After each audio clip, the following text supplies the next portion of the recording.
Good morning, everybody, and this is your Dow Jones setups for this morning. So I have left the levels in from yesterday, and just to highlight what we said yesterday is, if you look left, there's a lot of potential resistance and support structure here, and that's what you see here: tails to the downside, tails to the upside, and now we're following the Asian market, which is fairly strong at the moment, and that's what we are rising on.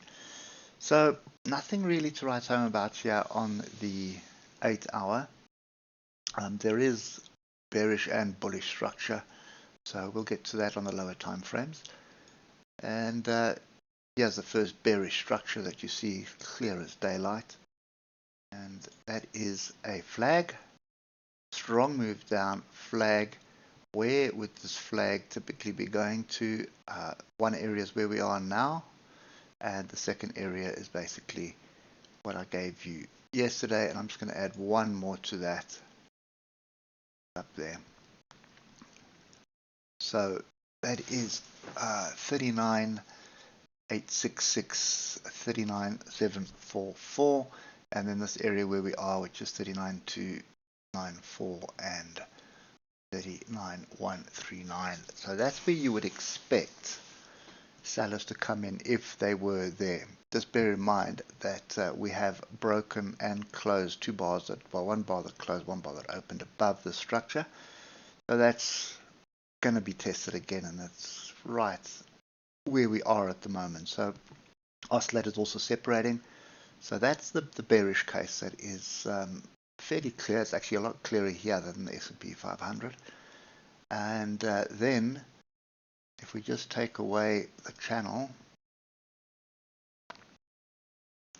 and you look at it from a distance, that is a range above and below the moving averages on the hour, and a series of higher lows,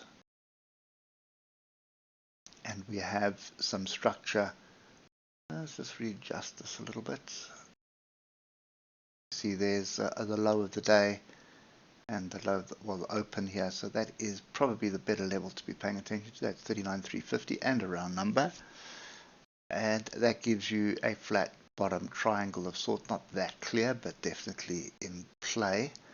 So you've got bearish and bullish structure here, and then you've got the politicians frantically running around trying to plug holes.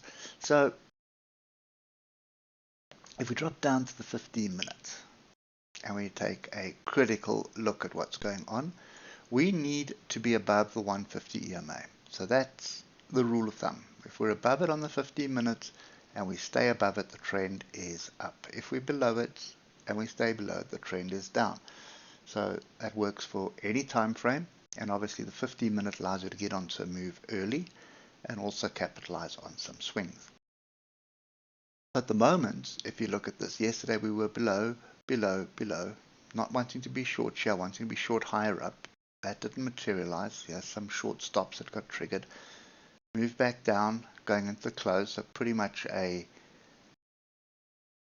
what was that? Probably more of a pin bar on the daily, or range bar, pin bar, whatever you want to call, but confusion. And now what you're looking for is commitment. So you're looking for commitment from everybody to a direction, whether it's up or down is irrelevant at this stage, but we want to see something stick. So this 39,350 is fairly important. If we can get above it, build a base. So we want to get a break like we got yesterday, but what we're looking for is a break and then a pullback of an inside bar or a pin bar or an engulfing bar. There's an example of a engulfing bar.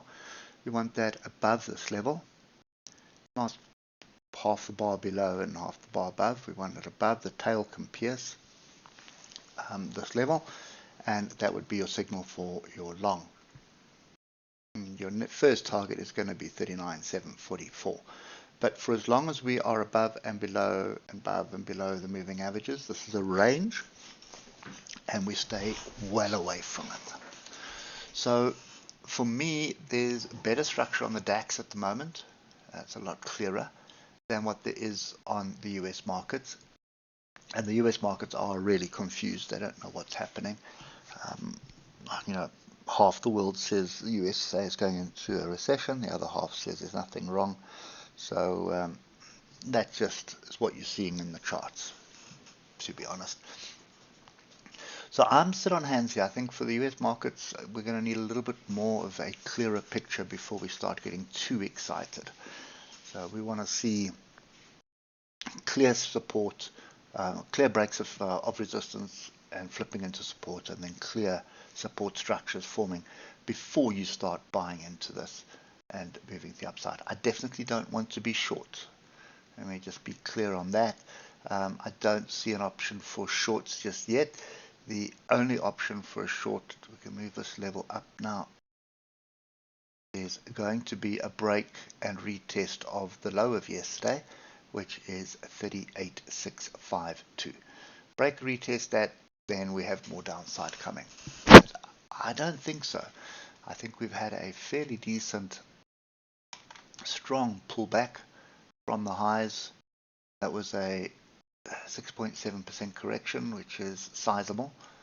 And when you look at it from a daily perspective, that's back into a very strong area of support. So, sorry, hold on. There is a double top formation here of 1,600 points. We didn't quite get. Fairly close. So we were 173 points away from this double top target. So that's still in play as well. So for that to happen, you probably see a rejection higher up here at 39,866. So definitely not looking for shorts down here. Maybe up the top we can start looking again, but at the moment I don't think that's the situation. I think this is, you're looking for opportunities to buy, and you're probably targeting first this gap,